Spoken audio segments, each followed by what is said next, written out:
I'm pleased to be joined by Ohio State head coach Ryan Day. Coach, how you doing? Doing great, man. How are you?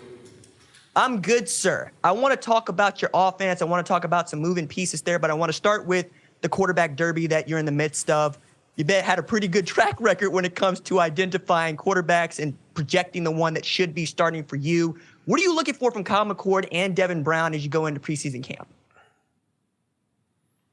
We want to get them in as many game situations as possible. They both had really good summers.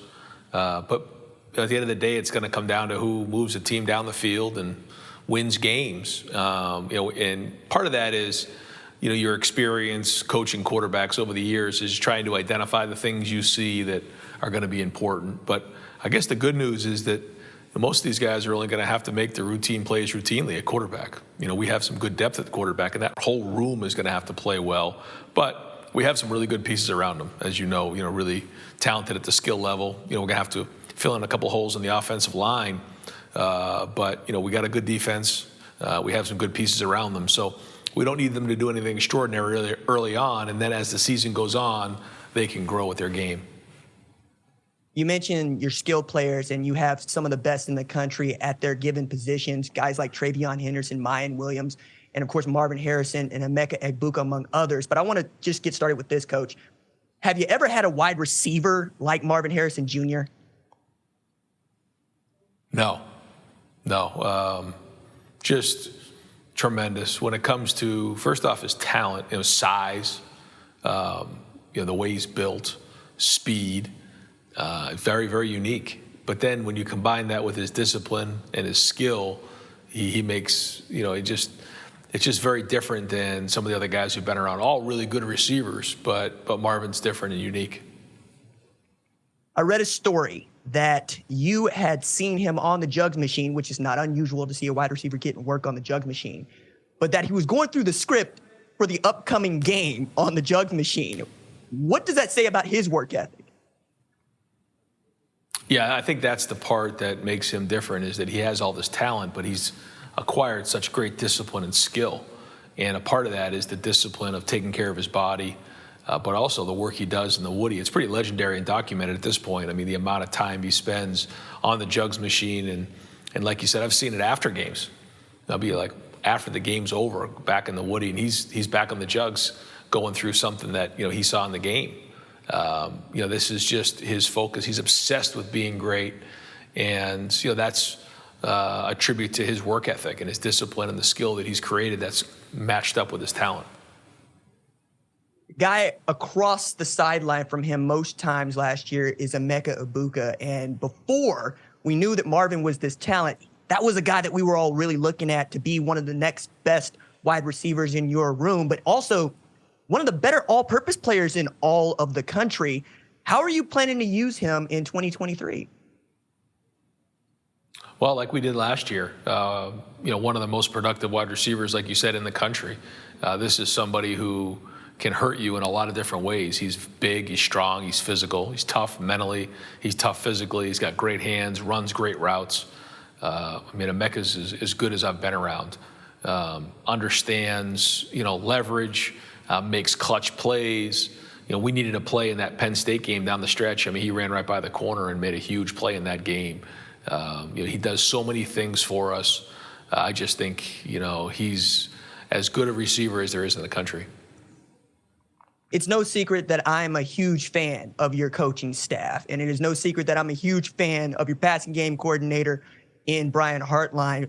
I know the reputation he has for recruiting, but what have you seen about him that helps develop him as a coach and possibly the kind of guy that you might let call plays for you?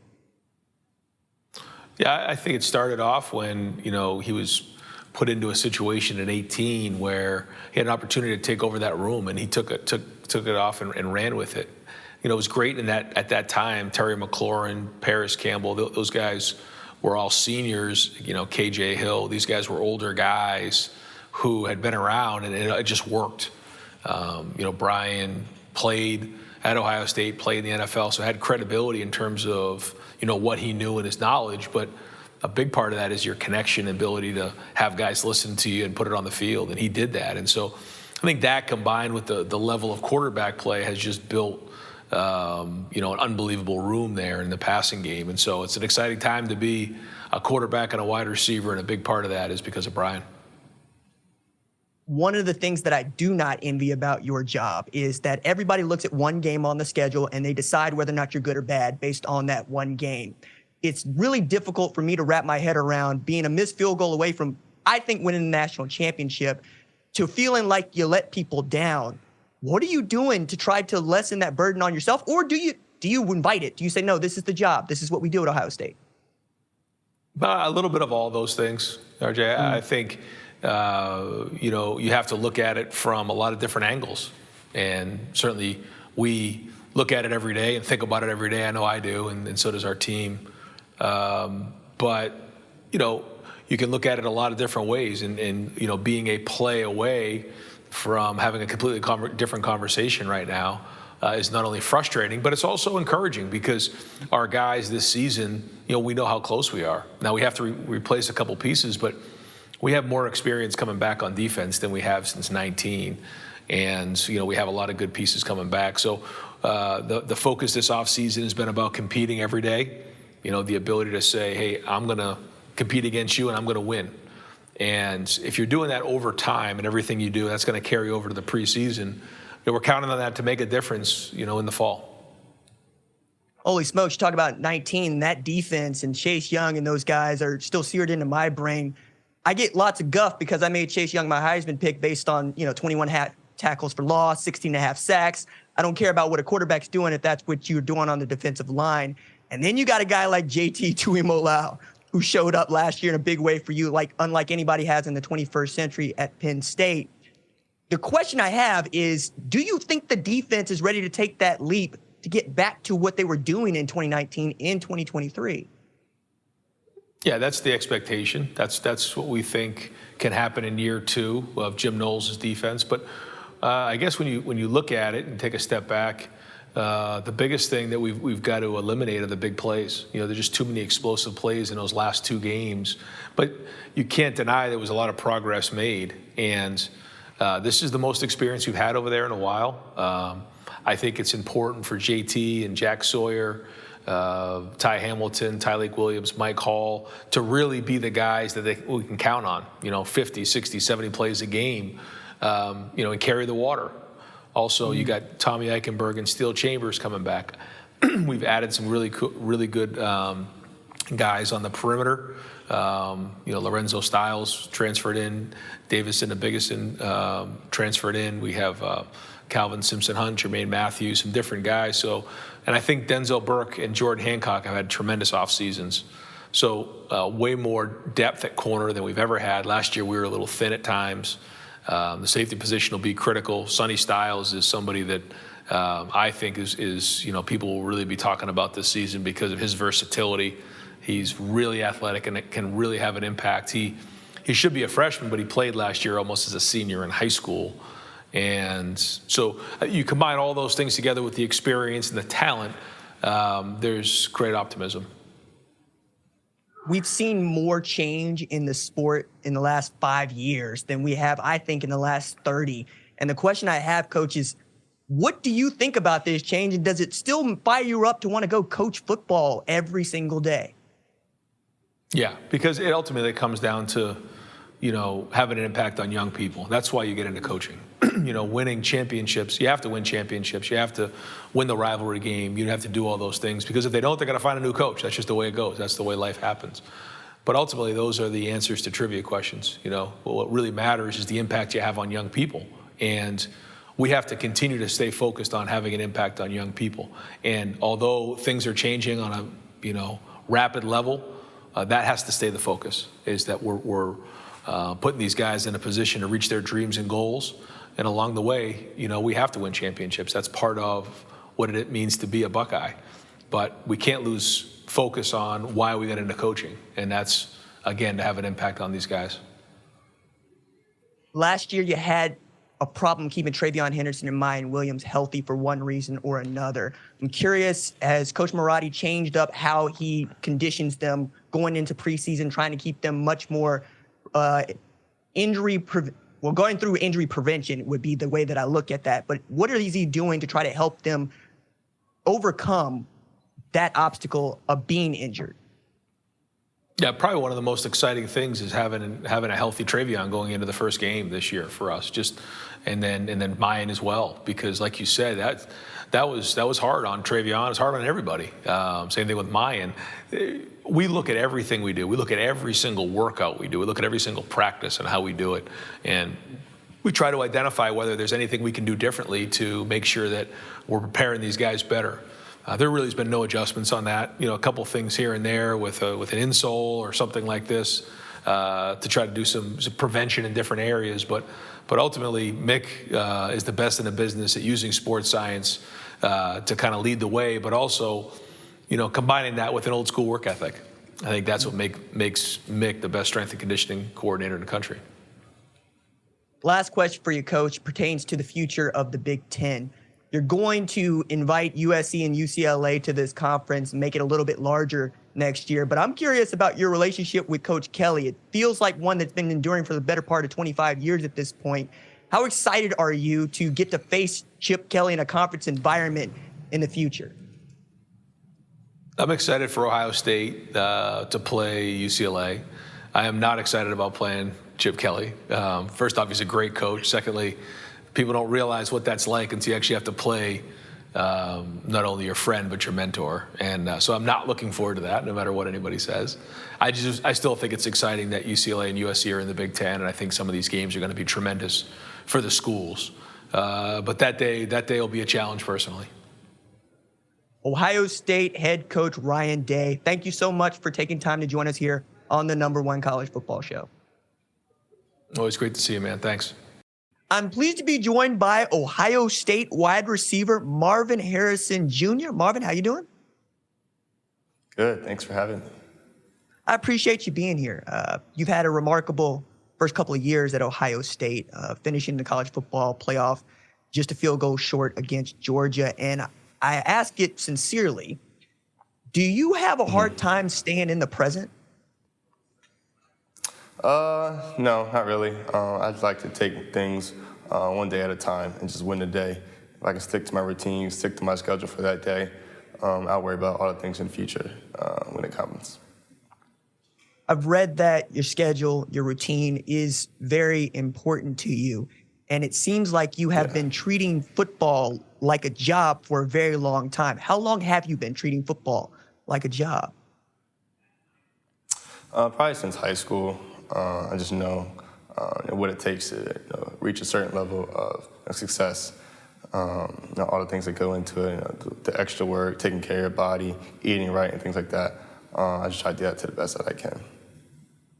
Have you always been so understated in your effort? Yeah. I think it's just something that God instilled into me, and that I also learned from my parents as well. It's just always do as much as you can, and everything will work out. One of the stories that I read in preparation for this interview is about how you prepare during a game week. And it's one thing to know that a receiver is working on the jugs machine. It's another thing to know that a receiver is running through the script the week of the game on the jugs machine. Yeah. Where did you learn to do that, and why is that important to you? I think just preparation, just prepare for the game. I like to put myself in the game, so when the game comes, there's nothing I haven't done before. So I know if a certain play that I have, a slant here, I kind of figure that might be called on third down. Let me work it from the right hash, let me work it from the left hash, middle of the field, just different angles to put myself in the game, so when the game comes, I've already done it before. And sometimes when the game comes, you are making the miraculous look ordinary. I'm sure you are familiar with the nickname Marvin the Martian, because sometimes you're making plays that the rest of us cannot make. I understand that preparation is a big part of that, but so is ability. When did you first know that you had the ability to be an outstanding wide receiver? Probably not until last year, going through the year, kind of seeing the plays that I was making. Still, some of them aren't surprising to me, whereas I feel like I'm just out there playing football. But I think, the Indiana catch when I got my 1 foot in, I don't usually shock myself, but that shocked me a little bit. Did you think you got the 1 foot in? Oh, yeah, I knew I got the 1 foot in for sure. I asked that because I read that Coach Ryan Morrison, passing game coordinator at St. Joe's Prep, said that he had changed the drill because you asked for him to change the drill from 1 foot inbounds, high school, college, to 2 feet inbounds. Yeah. Have you always wanted to challenge yourself at the level of an NFL wide receiver? Yes. I think that's the standard that I kind of have in my head. If I go to practice, I need to be an NFL wide receiver already. Even high school, that's how my mindset was. Kind of like I say, you stay in the present, okay, college, but you're always preparing for that next level, and the biggest level you can get to is the NFL. So, like you said, practicing 2 feet, that's just one of the little things that I can do. Caught passes from C.J. Stroud the last couple of years. This year, a player that you had played a lot of high school football with, and Kyle McCord, is competing for that job. Do you find it much easier to get along with a quarterback like McCord simply because you played high school football together? Yeah, I think you got 3 years under your belt with one specific quarterback. You kind of already have that connection development. I know where he's going to put the ball in certain routes. But more important, I think Kyle, we just have a great friendship off the field that can continue to grow. What's his work ethic like? It's just as hard as mine, really. Usually his arm might get a little tired, or my legs might be a little dead, so he might not throw routes here and there. But we communicate constantly when we want to throw passes. He watches film all the time. If I'm in the field catching on a seeker, he's in the quarterback room watching film, just learning that any ways he can get better. So his work ethic is just as tireless as mine. It's been a theme on the show that I do for Fox Sports called the #1 College Football Show, that players that have played together in college play well together at the NFL level. And I think that goes back to high school. Jamar Chase and Joe Burrow come to mind, Tua Tagovailoa, Jalen Waddle, Devontae Smith, Jalen Hurts. I wonder if you could unpack for me why you think that is true, if it is true at all. Yeah, I think one thing you kind of mentioned, they're all quarterback wide receivers. And that connection is just so important to be on the same page as your quarterback. And that takes tons and tons and tons of reps throughout the week preparing for that game. But like you said, me and Kyle already have 3 years under our belt playing together. So we already kind of have the connection. We're just enhancing it at this point. You mentioned not long ago that you didn't know that you were going to be or could be a great wide receiver until last year. I wonder how much of that has to do with, one, you being hard on yourself, but also that room that you're a part of is so talented. Did you ever feel like you were falling behind, or was it simply that you weren't meeting your own expectations? I think, like you said, I'm very hard on myself, so that's probably number one. But then when you're in that wide receiver room, you're kind of you're common amongst the uncommon. So you have Garrett Wilson, you have Chris Olave, you have Jackson Smith-Njigba, like all these great receivers, first-round draft picks. Like that standard is very high. So whereas you might be doing good for the standard of another school at Ohio State might not be good enough. So I think definitely a mixture of both. All of you have played for Coach Hartline in that receiver room. I wonder if you could tell us something that perhaps people don't know about what makes Coach Hartline such a great receivers coach. I think he gives a lot of props for his recruiting, but just the kind of person he is, off the field, like you say, I think the biggest thing, he can relate to us. He's been a college student athlete before. He's been a wide receiver in the NFL, what we're all striving to get to. So he just relates to us really well, and that kind of makes things really easy in the receiver room, just talking to him about anything. My last one for you, Marvin. What do you want for your season in 2023? Beat the team on North, win the Big Ten championship.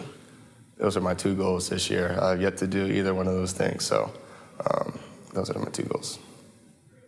Well, good luck to you in achieving both of those goals this season. Marvin Harrison Jr., Ohio State wide receiver. Thank you so much for joining us here on the #1 College Football Show. Thank you. Thanks for having me. Appreciate it. I'm pleased to be joined by Ohio State defensive end JT Tuimolau. You had the best game that, frankly, anybody has seen on the defensive side of the ball in quite some time. The first player in the 21st century with 6 tackles, 2 picked off, including a pick 6, made 2 sacks, forced fumble, and a fumble recovery against a very good Penn State team. Did it surprise you at all that grown men like myself were going berserk when they saw that stat line? Yes and no. I'm always a dude that's, remains humble. But, just to hear how everybody was reacting. And when I went home, I finally just kind of went on TV and watched it for myself. And I kind of had the same reaction. But to see everybody react like that, I think it's a true, you can see God's work and just trusting his plan and, trusting his talents that he gifted me with and just use them to the best of my ability. I'm curious what you expected from your time at Ohio State, because your recruitment was such a loud event, right? Taking it all the way up to the 4th of July and then finally deciding to sign a financial aid agreement at Ohio State. Did you feel like it was a little overhyped, or you're right on time? I think it was right on time. God's time is always the best timing.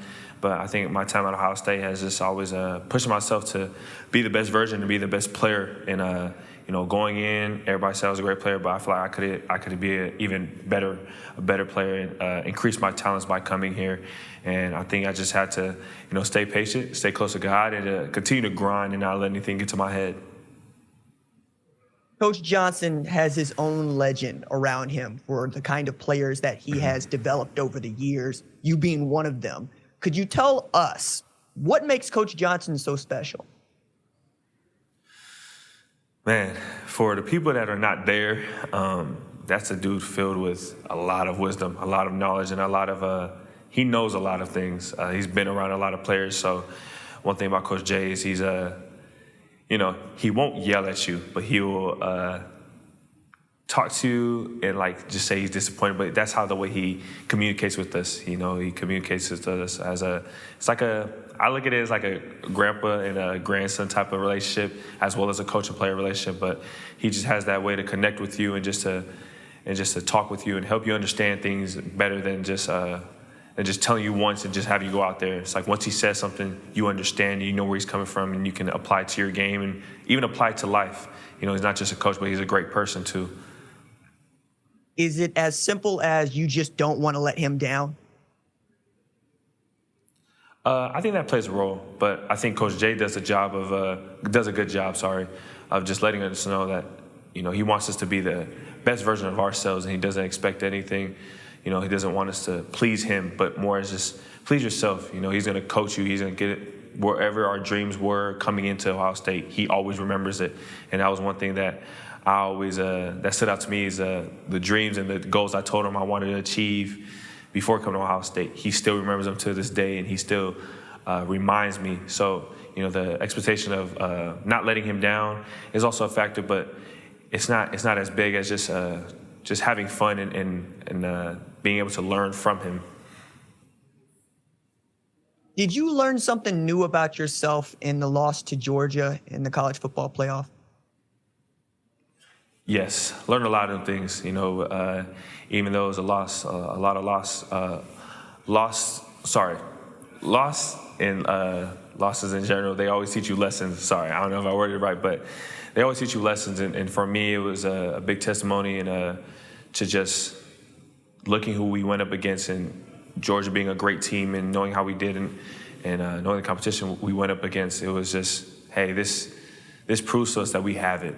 We just have to be consistent, stay with each other, and just battle and continue to play at that level of competitiveness every game, every quarter. What do you think the challenge is for the defense in 2023? I think the biggest challenge is staying together, not letting anybody just dictate us, but us to be able to motivate each other, staying strong, and staying within the brotherhood. That's what I've been talking about all day, and just always preaching, is that our brotherhood is so strong and so tight that anybody outside can't break it. And I think that would be the toughest challenge to face, going out there and playing, but playing our ball and just not letting anybody dictate how we play. Ohio State defensive end JT Tuimolau, thank you so much for joining us here on the #1 college football show. Thank you for having me. Thank you for watching the #1 college football show. Please remember to subscribe to the channel and like this video so that you don't miss any of the best college football coverage in America.